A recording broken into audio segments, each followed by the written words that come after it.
সুপ্রিয় দর্শক, আসসালামু আলাইকুম। আমি মুন্সিগঞ্জের মেয়ে মিলি বলছি।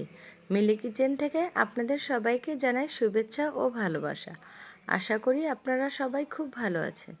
আজকের পর্বে আমি আপনাদের করে দেখাবো বিফ বিরিয়ানি। হাতের কাছে থাকা সামান্য কিছু উপকরণ দিয়ে তৈরি করেছি মজাদার এই বিফ বিরিয়ানিটি। খেয়ে বুঝেই যায়নি যে এটি রেস্টুরেন্ট থেকে কিনে আনা হয়নি, বাসায় থাকা সামান্য উপকরণ দিয়ে তৈরি করেছি। আমার আজকের বিফ বিরিয়ানির রেসিপিটি যদি আপনাদের ভালো লেগে থাকে তাহলে প্লিজ লাইক, কমেন্ট এবং শেয়ার করে আমার সাথেই থাকবেন। আর যদি বেশি ভালো লেগে থাকে তাহলে প্লিজ সাবস্ক্রাইব করে আমার এবং আমার চ্যানেলের সাথেই থাকবেন। বিফ বিরিয়ানি তৈরি করার জন্য প্রথমে আমি গরুর মাংসগুলোকে একটু ছোট ছোট করে কেটে নিয়েছি। রেগুলার কাট থেকে একটু ছোট করে কেটে নিয়েছি, তাহলে বিরিয়ানিতে গরুর মাংসটা তাড়াতাড়ি সিদ্ধ হয়ে যাবে। এবং গরুর মাংসগুলোকে আমি ভালো করে ওয়াশ করে নিয়েছি। এখন চুলায় একটি প্যান বসিয়ে এখানে আমি দিয়ে দিচ্ছি 1/2 কাপ পরিমাণে সয়াবিন তেল। তেলটা গরম হয়ে আসলে এখানে দিয়ে দিচ্ছি গরম মশলা। সবগুলো মশলা আমি তেলে হালকা একটু ভেজে নিচ্ছি। এ সময় খুব সুন্দর একটি অ্যারোমা বের হবে। এ পর্যায়ে এখানে দিয়ে দিচ্ছি 1/2 কাপ পরিমাণ পেঁয়াজ কুচি। পেঁয়াজ কুচিটা আমি তেলে হালকা করে একটু ভেজে নেব। আমি পেঁয়াজ কুচিটাকে খুব কড়া করে ভাজবো না, হালকা লাইট গোল্ডেন করে ভেজে নেব। পেঁয়াজ কুচিটা লাইট গোল্ডেন করে ভাজা হয়ে গেলে এখানে অ্যাড করে দিচ্ছি 2 চা চামচ পরিমাণ আদা রসুন বাটা। আদা রসুন বাটাটা এখন তেলে হালকা করে ভেজে নেব।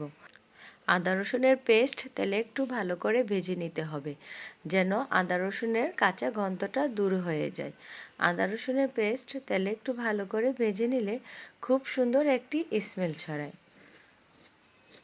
আদা রসুনের পেস্ট থেকে যখন খুব সুন্দর একটি স্মেল ছড়াবে, যখন আদা রসুনের পেস্টটা ভাজা হয়ে যাবে, তখন এখানে দিয়ে দিচ্ছি 2 চামচ পরিমাণে পেঁয়াজ বাটা। পেঁয়াজ বাটাটা দিয়ে আমি এখন সম্পূর্ণ মশলাগুলোকে আরও 3-4 মিনিটের মতো তেলে ভেজে নেব। সবগুলো মশলা ভাজা হয়ে গেলে এখানে দিয়ে দিচ্ছি 1 চা চামচ পরিমাণ জিরার গুঁড়ি, 1 চা চামচ পরিমাণ ধনিয়ার গুঁড়ি।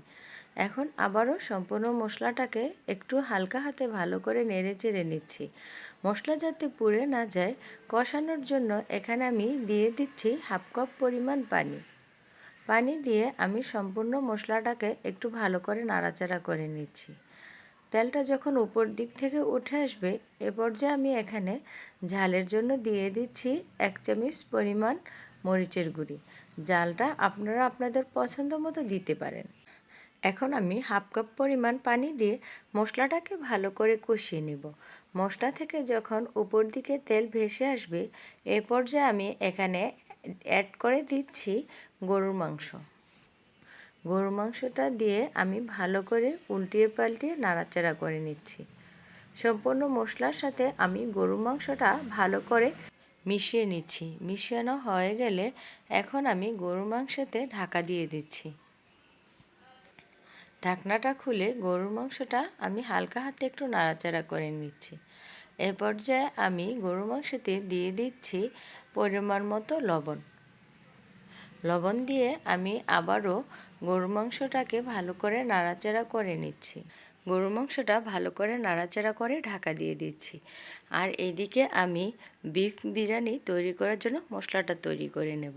এখানে আমি নিয়েছি 7-8টি কাজু বাদাম, 7-8টি পেস্তা বাদাম, আর সাথে নিয়েছি 1/2 চা চামচ পরিমাণ সাদা গোলমরিচ, 1/2 চা চামচ পরিমাণ কালো গোলমরিচ, নিয়েছি জয়ফল 2টি স্টার, 4 ভাগের 1 ভাগ জয়িত্রী, আর 1/2 চা চামচ পরিমাণ শাহি জিরা। সবগুলো উপকরণ আমি শুকনো খোলায় হালকা করে টেলে নেব। তারপরে এটাকে আমি ব্লেন্ডারে গুঁড়ো করে নেব। এদিকে আমি ঢাকনা খুলে আবারও গরুর মাংসটাকে নাড়াচাড়া করে নিচ্ছি। গরুর মাংসটা কড়াই কষানো হয়ে গেছে। এ পর্যায়ে আমি এখানে অ্যাড করে দিচ্ছি কাজু বাদাম আর পেস্তা বাদাম বাটা। কাজু বাদাম আর পেস্তা বাদাম দিয়ে আমি আবারও গরুর মাংসটাকে একটু ভালো করে নাড়াচাড়া করে নিচ্ছি। এখন গরুর মাংসতে দিয়ে দিচ্ছি তৈরি করে রাখা বিরিয়ানির মশলা। এখানে আমি 2 চামচ পরিমাণ বিরিয়ানির মশলা দিয়েছি। বিরিয়ানির মশলাটা দিয়ে আমি গরুর মাংসটাকে ভালো করে নাড়াচাড়া করে মিশিয়ে নিচ্ছি। এখন আমি গরুর মাংসটা ভালো করে সিদ্ধ হওয়ার জন্য এখানে দিয়ে দিচ্ছি 1/2 লিটার পরিমাণে পানি। এখানে আমি গরম পানি দিয়েছি। পানি দিয়ে আমি গরুর মাংসটাকে ভালো করে নাড়াচাড়া করে আবারও ঢাকা দিয়ে দিচ্ছি।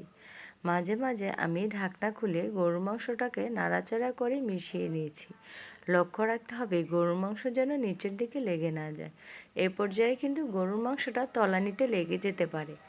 এই সময় কিন্তু চুলার হিট বাড়ানো যাবে না। চুলার হিট কিন্তু মাঝারি থেকে লো হিটে রাখতে হবে, কারণ এই সামান্য পানিতেই গরুর মাংসটা সিদ্ধ হবে। বিফ বিরিয়ানির মাংসটা কিন্তু খুব সফট হয়। আমার রেসিপিটি ফলো করলে আপনাদেরও বিফ বিরিয়ানির মাংসটি খুব সফট হবে। বিরিয়ানির মাংসটা প্রায় হয়ে এসেছে। এ পর্যায়ে আমি এখানে দিয়ে দিচ্ছি 1/2 কাপ পরিমাণে গুঁড়া দুধ। গুঁড়া দুধ আমি গরম পানিতে গুলিয়ে দিয়েছি। এখন আমি সম্পূর্ণ মাংসটাকে আবারও ভালো করে নাড়াচাড়া করে মিশিয়ে নিচ্ছি। আমার বিরিয়ানির মাংসটা প্রায় হয়ে এসেছে। মাংসতে কোনো ঝোল থাকবে না, মাংসটা মাখো মাখো হয়ে যাবে এবং মাংসের যে মশলাগুলো আছে গ্রেভিটা খুব ঘন হবে, মাংসের গায়ের সাথে লেগে থাকবে। ঠিক এই রকম হবে। এরকম অবস্থাতে মাংস নামিয়ে নিতে হবে। এবার বিরিয়ানি রান্নার জন্য আমি তৈরি করে নিচ্ছি পোলাও।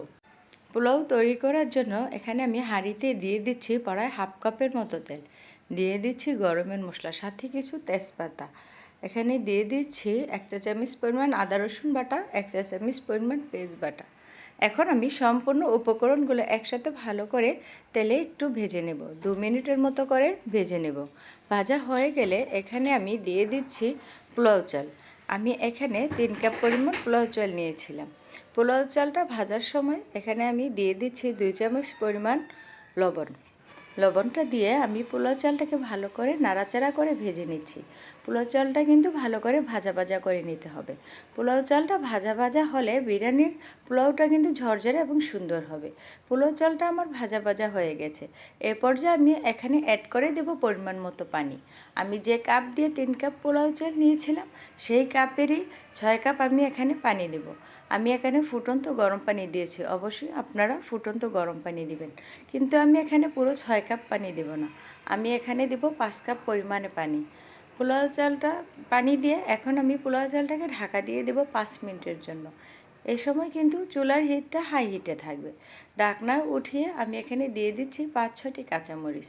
এখন আমি পোলাও চালটাকে 10 মিনিটের জন্য দমে রেখে দেব। এই তো ঢাকনা উঠিয়ে নাড়াচাড়া করে নিচ্ছি বিরিয়ানির পোলাও চালটা। দেখুন কত ঝরঝরে হয়েছে আমার এই বিরিয়ানির পোলাওটা। এখন এখানে আমি মিশিয়ে দিচ্ছি আমার আগে থেকে তৈরি করে রাখা গরুর মাংসের ভুনা। গরুর মাংসের ভুনাটা আমি পোলাওতে দিয়ে দিচ্ছি। এখন আমি সম্পূর্ণ পোলাওটা ভালো করে নাড়াচাড়া করে মিশিয়ে নেব। বিরিয়ানিটা খুব ভালো করে নাড়াচাড়া করে আমি মাংস এবং পোলাওর সাথে মিশিয়ে নিচ্ছি। এই মিশানোর সময় অবশ্যই এখানে 2 চামচ ঘি ব্যবহার করবেন, তাহলে বিরিয়ানির সেন্টটা খুব ভালো আসবে। আমি এখানে 2 চামচ পরিমাণ ঘি দিয়েছিলাম, কিন্তু কোনো কারণে ভিডিওটি আমার করা হয়নি, তাই আপনাদের দেখাতে পাচ্ছি না।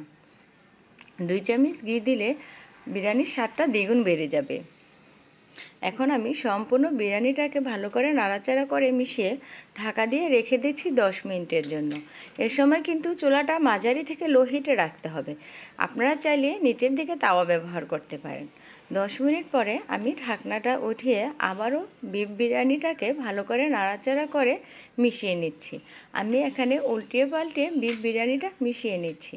লক্ষ্য রাখতে হবে এই পর্যায়ে কিন্তু বিরিয়ানিটা নিচের দিকে লেগে যেতে পারে। লক্ষ্য রাখতে হবে বিরিয়ানিটা যাতে নিচের দিকে লেগে না যায়। আমার বিফ বিরিয়ানিটা কিন্তু খুব ঝরঝরে হয়েছিল আর এটা খেতেও খুব মজাদার এবং সুস্বাদু হয়েছিল।